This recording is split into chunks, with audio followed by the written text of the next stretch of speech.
चेहरे पर खुशी, अपनों से लिपटकर फूट फूट कर रोते बिलखते ये लोग ईरान से अपने देश भारत लौट आए हैं। इन लोगों को डर था कि जिंदा अपने देश पहुंच पाएंगे या नहीं, कभी अपनों से मिल पाएंगे या नहीं। दरअसल ईरान और इजराइल के बीच भीषण जंग जारी है। तेहरान से लेकर तेल अवीव तक अटैक हो रहा है। हर जगह मिसाइलों की बरसात हो रही है।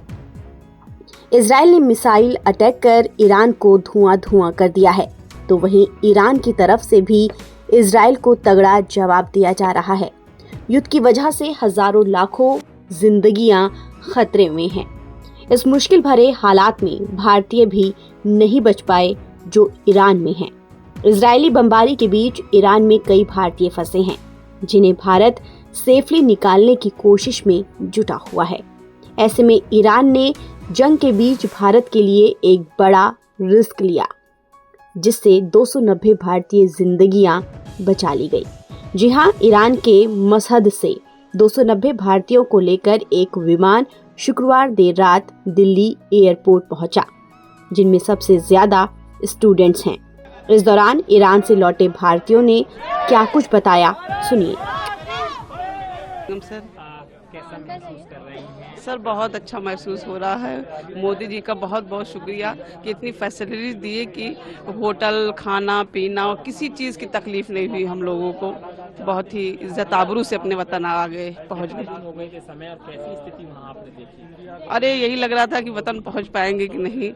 हम लोग बहुत घबराए हुए थे वहाँ की कंडीशन सुन के देख के, लेकिन जब यहाँ की एम्बेसी पहुँची, हम लोग की मदद की, तो बहुत हम लोग को मतलब जैसे लगा कि अब हम अपने वतन पहुँच जाएंगे, और पहुँच भी गए। में हम लोग फंसे हुए थे, हम लोग को बॉर्डर क्रॉस करने में बहुत हेल्प करी है हम, और हाँ, और यूपी की सरकार ने भी हेल्प कर रहे हैं, हमें अपने घर तक पहुंचवा रहे हैं। तो काफ़ी हम लोग थैंक यू करना चाहते हैं उन लोगों का। जी।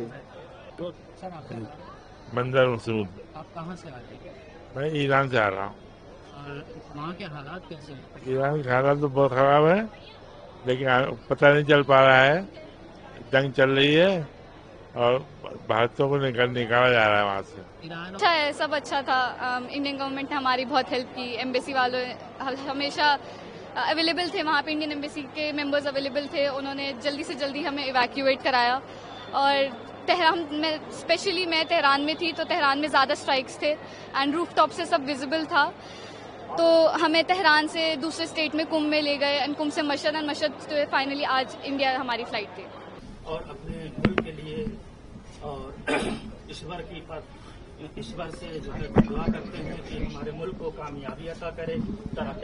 हिंदुस्तान जिंदाबाद, मोदी जी जिंदाबाद जिंदाबाद। तो ज़ियारतों में गया हुआ था वहाँ, और वहाँ पे अच्छी खासा सब चल रहा था। फिर जब हम लोग वहाँ से शिफ्ट करने कुंभ गए, तो कुंभ में अचानक पता लगा कि अटैक हो गया है, और उसके जो जहाँ पे तीर्थ स्थान है उसके इर्द गिर्द जो है वो तमाम आवाज़ें आने लगी। तो हम लोग शायद में होटल में रहे। होटल से उसके बाद हम लोग जो है वहाँ से शिफ्ट करके चले गए, कहाँ गए थे, मशहद चले गए। तो मशहद में रहे, वहाँ पे भी जब इस तरह का अटैक होने लगा और वो होने लगा, तो हम लोग सब डर गए। होटल में थे। उसके बाद हम लोगों ने जो है भारत सरकार से संपर्क किया। भारत सरकार का इतनी तेज एक्शन हुआ जिसकी हम वर्ड नहीं कह सकते हैं। नाम शमन नकवी है, और हम लोग 1 जून को इराक गए थे। वहाँ हमें बहुत अच्छा लगा, ज़ियारतों के लिए हम लोग गए थे। वहाँ जाकर फिर जब हम ईरान आए तो वहाँ हालात कुछ समझ नहीं आए, अच्छे नहीं लगे, लेकिन हमारी सरकार ने, हमारी गवर्नमेंट ने हमारा बहुत साथ दिया और हमें अपने इंडिया बुला लिया। हम इस सरकार से बहुत खुश हैं। आपको बता दें कि इजराइल से चल रही जंग के बीच हजारों की संख्या में भारतीय छात्र ईरान में फंसे हुए हैं। मीडिया रिपोर्ट्स के मुताबिक ईरान में फिलहाल 4000 से ज्यादा भारतीय हैं। इनमें आधे से ज्यादा छात्र हैं जो Islamic Azad university, Iran university of medical sciences और शाहिद बेहेश्ती यूनिवर्सिटी जैसे संस्थानों में पढ़ाई करते हैं। इस बीच एक बड़ी जानकारी भी सामने आई है। दरअसल ईरान ने भारतीय छात्रों की निकासी के लिए अपने बंद एयरबेस को खास तौर से खोल दिया है। इसको भारत की कूटनीतिक जीत के तौर पर देखा जा रहा है।